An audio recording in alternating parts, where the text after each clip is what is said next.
Não foi uma EQM, foi uma morte real. Eu morri. Jesus me deu uma nova vida. No próprio livro, colocamos cópias dos prontuários médicos, porque queremos que as pessoas entendam, assim como os médicos entenderam, que isso não foi algo que eles fizeram. Não há nenhuma possibilidade no mundo de eu estar aqui conversando com você, sentado aqui, em pé, andando, fazendo qualquer coisa que faço hoje, exceto por um único motivo. Deus realizou um milagre e me enviou de volta. E Ele me disse, em nossa conversa final, que me enviaria de volta como se eu nunca tivesse morrido. E faria isso de uma forma que ninguém pudesse questionar que foi um milagre absoluto. Na verdade, tudo começou no dia 17 de maio de 2024.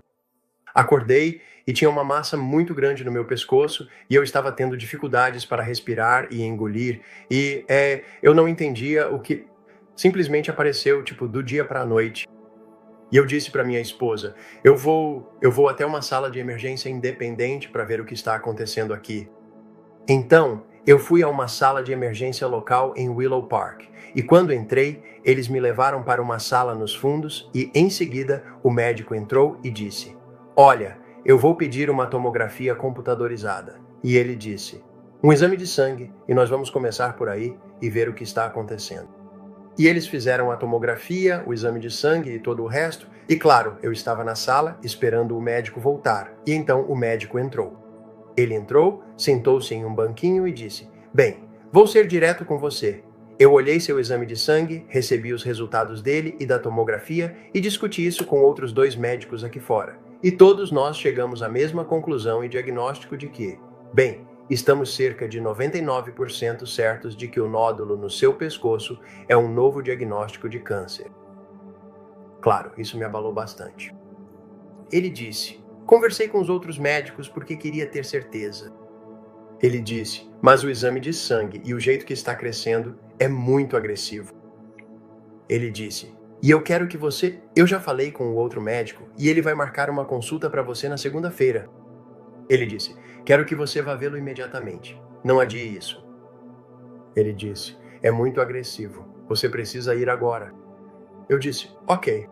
Eu cheguei em casa e contei para minha esposa. O médico disse, é quase 99% de certeza que é câncer. E ela imediatamente disse, isso não é algo com que se brinca? E eu disse, eu não brincaria com uma coisa dessas. Então ela disse, certo, então acho que vamos ter que lidar com isso. Então ela lidou muito bem com isso.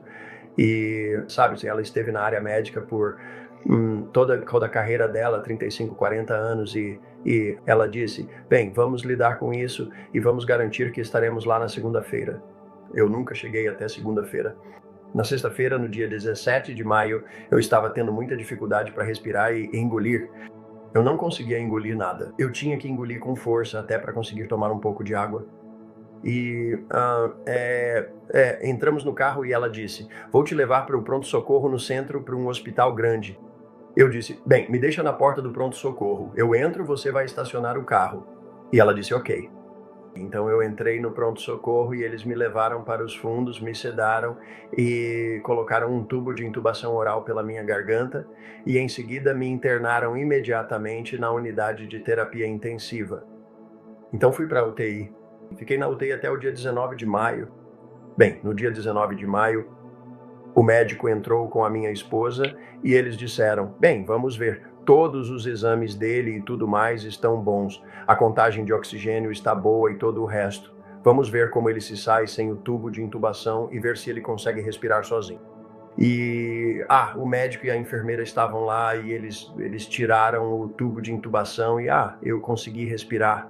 Eles olharam os prontuários e ficaram lá por cerca de 30 a 35 minutos e disseram, está tudo bem, ele está indo bem.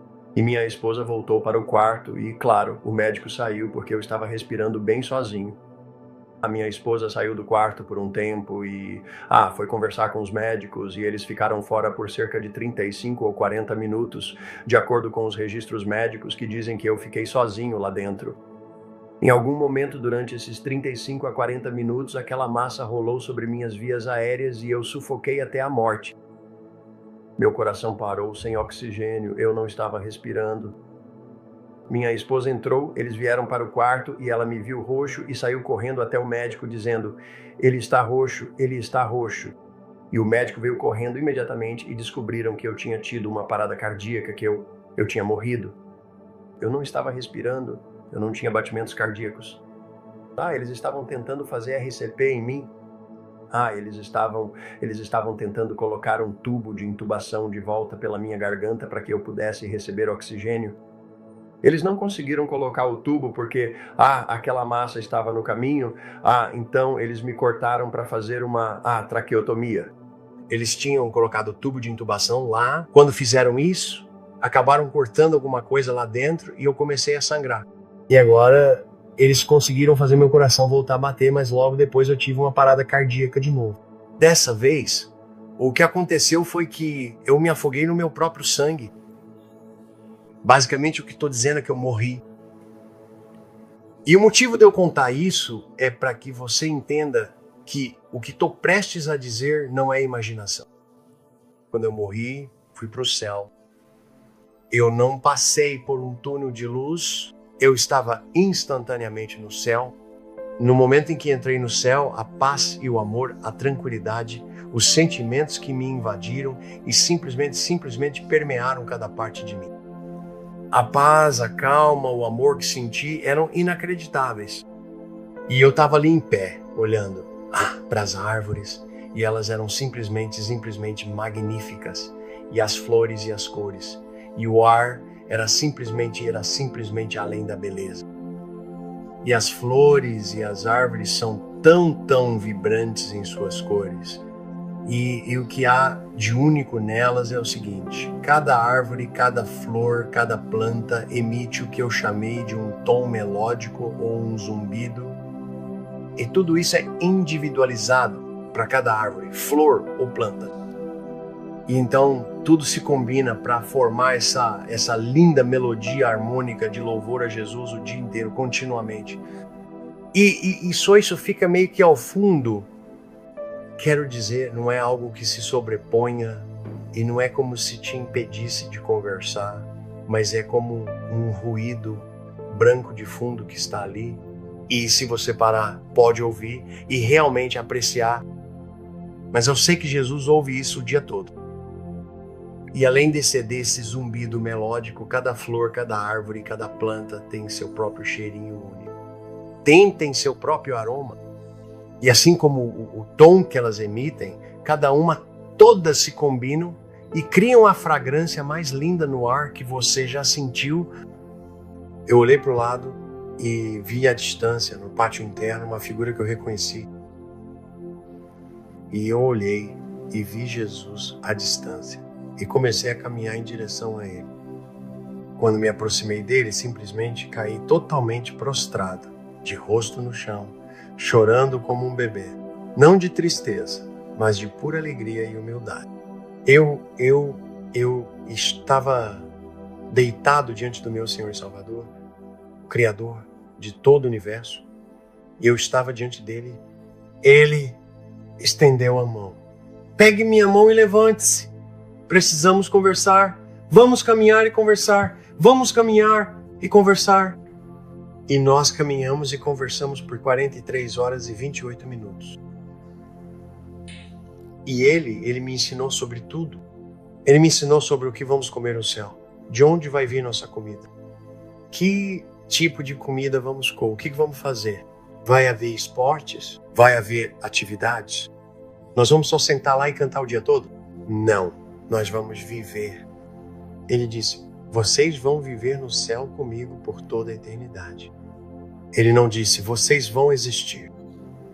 Vocês não estão estagnados. Uma foto existe. Vocês vão viver. E é lindo e maravilhoso. Vocês não conseguem imaginar a alegria que vão experimentar. Vocês simplesmente não conseguem acreditar.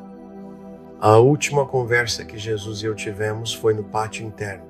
E ele começou a conversa dizendo: seu corpo, seu cérebro foram destruídos e sofreram muito. Ele disse: eu poderia te mandar de volta como se você nunca tivesse morrido. Eu te daria um novo cérebro, um novo coração, novos pulmões, tudo novo, novos órgãos. Seria como se você nunca tivesse morrido, e eu faria isso de uma forma que ninguém poderia negar que fui eu quem fiz. Ele disse: eu vou te ordenar a compartilhar tudo que você experimentou aqui. Tudo que eu te ensinei, tudo sobre mim, o céu, a Bíblia, e você vai compartilhar isso com qualquer pessoa, a qualquer momento, em qualquer lugar que eu colocar diante de você. Ele disse: além disso, se eu te mandar de volta, você vai sentir cada grama de dor e desconforto que seu corpo passar, desde o momento em que eu te mandar de volta até a hora em que você sair do hospital. Ele disse: você vai experimentar isso como se não tivesse anestesia.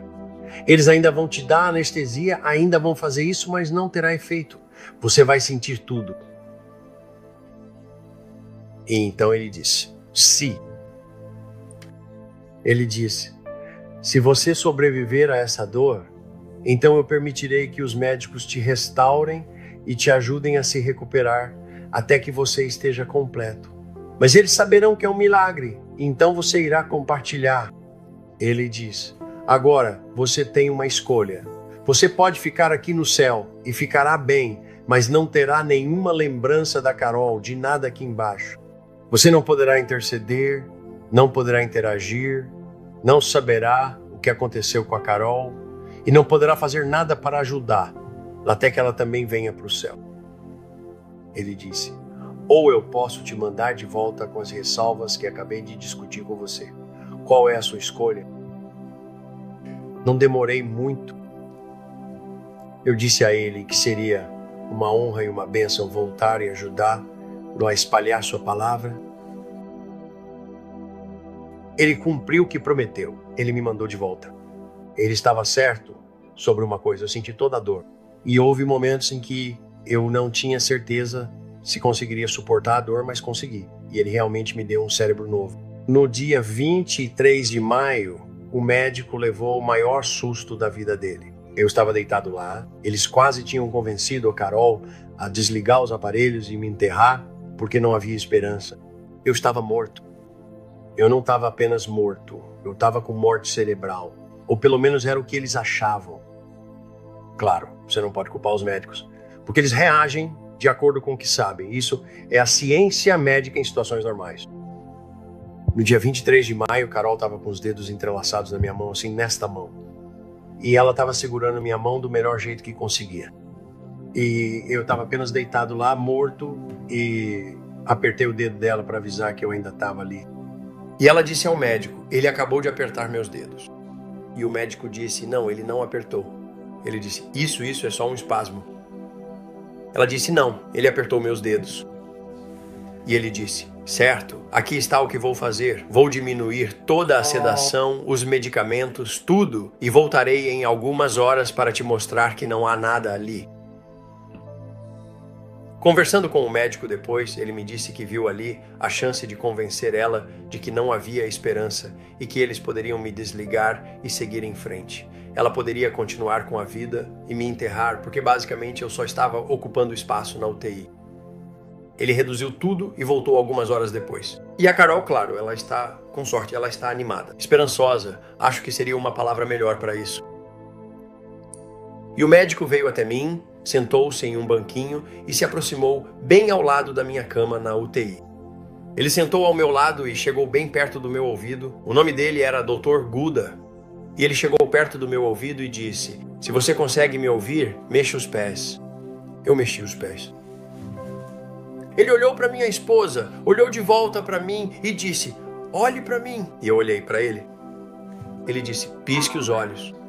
Eu pisquei os olhos. Pisque mais rápido. Eu pisquei mais rápido.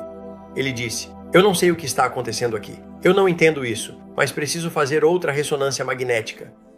Disse para Carol: vamos fazer uma ressonância magnética. Ela disse: eu vou esperar.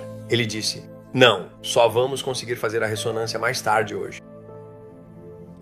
Ele disse: mas amanhã nós teremos os resultados e tudo mais. Bem, no dia seguinte, Carol entrou. Ela entrou e foi até as enfermeiras. Eles já receberam os resultados da ressonância? A enfermeira disse: sim. Sim. Ela perguntou: o que disseram? E ela respondeu: eu não posso. Isso cabe ao médico revelar. Eu não posso. E o médico entrou. Ele disse: certo, eu não entendo isso. Não há nada de errado com esse homem. Ele tem um cérebro perfeito. Mostrou a ressonância para ela. Agora aqui está um cérebro novo e perfeito. Mostrou a outra para ele. Nada. Aqui, cérebro perfeito. Todos os órgãos dele estão funcionando. Tudo está. Eu não entendo o que está acontecendo, mas não há nada dele, vai ficar bem. Não há nada de errado. E claro, depois os médicos tiveram que admitir que foi um milagre. Ele disse: não há como isso ter sido o resultado de algo que fizemos. Simplesmente não há explicação. Então, Jesus é o motivo de eu estar aqui. Ele realizou esse milagre. Ele disse: vou te mandar de volta como se você nunca tivesse morrido. E ele fez isso. E hoje estou aqui vivo. Eu jogo golfe de novo. Eu basicamente ando por aí conversando e com as pessoas sobre o que Jesus fez por mim. Eu conto para as pessoas que morri aos 75 anos e tive uma boa vida. Mas essa vida não é minha. Essa vida é de Jesus. Eu só tenho uma coisa a fazer na vida, que é continuar amando a Ele e a todos os outros e compartilhar o amor dele e o conhecimento que Ele me deu sobre o céu, sobre a Bíblia, sobre Jesus. Então toda a minha vida é para compartilhar Jesus. E é só isso que eu vou fazer.